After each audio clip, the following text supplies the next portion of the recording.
इस किताब की सारी कहानियां एकदम सच्ची हैं।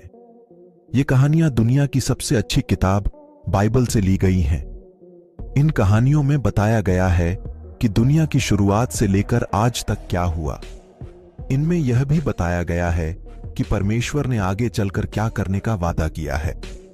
कहानियों की इस किताब से आपको पता चलेगा कि बाइबल में क्या क्या दिया गया है। जैसे इसमें बताए लोग कैसे थे और उन्होंने क्या किया। इसमें एक खुशी की बात भी बताई गई है, वह यह कि परमेश्वर इस धरती पर फिरदौस में इंसानों को हमेशा की जिंदगी देगा। इस किताब में 116 कहानियां हैं। इन्हें 8 भागों में बांटा गया है। हर भाग की शुरुआत में थोड़े से शब्दों में बताया गया है कि उस भाग की कहानियां किस बारे में हैं। कहानियों को उसी क्रम में लिखा गया है जिस क्रम में वे घटी। इससे आप जान पाएंगे कि कौन सी घटना पहले घटी और कौन सी बाद में।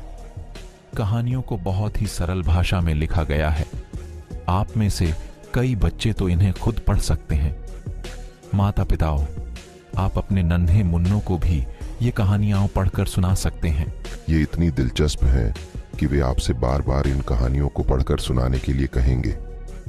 लेकिन यह किताब सिर्फ बच्चों के लिए ही नहीं, बड़ों के लिए भी जानकारी का खजाना है। हर कहानी के आखिर में बाइबल की वे आयतें दी गई हैं जिनसे कहानी ली गई है। अच्छा होगा अगर आप इन्हें भी बाइबल से खोलकर पढ़ें। हर कहानी पढ़ने के बाद उस कहानी के सवाल देखिए और उनके जवाब देने की कोशिश कीजिए। दुनिया की शुरुआत। हमारे पास जितनी भी अच्छी चीजें हैं वे सब हमें परमेश्वर ने दी हैं। उसने हमें दिन में रोशनी देने के लिए सूरज बनाया और रात में थोड़ी बहुत रोशनी देने के लिए चांद तारे बनाए, और हां, हमारे रहने के लिए धरती भी बनाई। लेकिन परमेश्वर ने सूरज, चांद तारे और धरती बनाने से पहले और भी किसी को बनाया था। मालूम है किसे? स्वर्गदूतों को। मगर जैसे हम परमेश्वर को नहीं देख सकते, वैसे ही हम स्वर्गदूतों को नहीं देख सकते। परमेश्वर ने उन्हें इसलिए बनाया ताकि वे उसके साथ स्वर्ग में रह सकें। जिस स्वर्गदूत को सबसे पहले बनाया गया उसे परमेश्वर का बेटा कहा गया। परमेश्वर अपने बेटे से बहुत प्यार करता था।